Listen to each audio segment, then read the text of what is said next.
ब्रह्मांड में मौजूद तारे और ग्रह, उनका निर्माण कैसे हुआ? यह एक बहुत ही ज़्यादा जटिल प्रश्न है जो कि बार बार उठता रहता है। इसी प्रश्न से जुड़ा एक और प्रश्न भी है कि हमारी पृथ्वी का निर्माण कैसे हुआ होगा।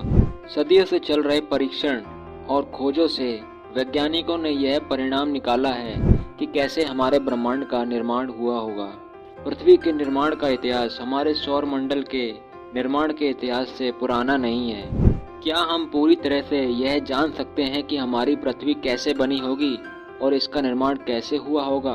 अरबों साल पहले हमारी मिल्की वे गैलेक्सी में धूल के बादल घूम रहे थे और इसी गैलेक्सी में एक पुराना तारा भी मौजूद था जिसमें पहले कभी विस्फोट हुआ था।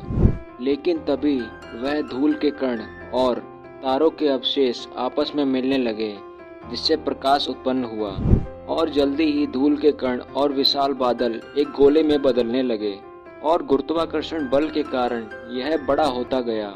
बादल और धूल के कणों में प्रक्रिया होने लगी और वह और ज़्यादा विशाल होते गए, जबकि बादल और धूल के कणों का बहुत बड़ा हिस्सा सूरज के चक्कर लगाने लगा।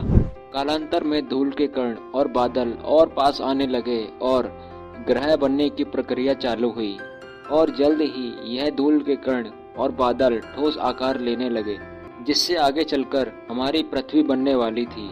और वहीं दूसरी तरफ बुध, शनि और मंगल जैसे ग्रह भी बनने लगे और अपने आसपास मौजूद सभी पदार्थों को अपनी ओर खींचने लगे।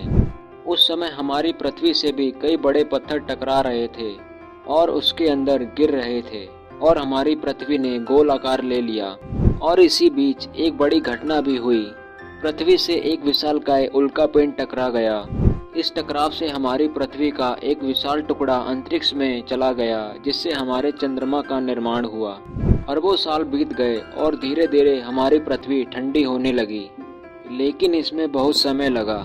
और इसी बीच कई बर्फ की चट्टानें अंतरिक्ष से हमारी पृथ्वी पर गिरी, जिससे हमारे महासागरों का निर्माण हुआ। हमारी पृथ्वी के ठंडे होने की प्रक्रिया लंबे समय तक जारी रही और पृथ्वी की ऊपरी सतह ठंडी होकर ठोस हो गई, और जबकि गहराई में मौजूद पिघली चट्टानें गर्म ही रही। इसी के बाद हमारी पृथ्वी पर जीवन के लिए अनुकूल वातावरण बन पाया।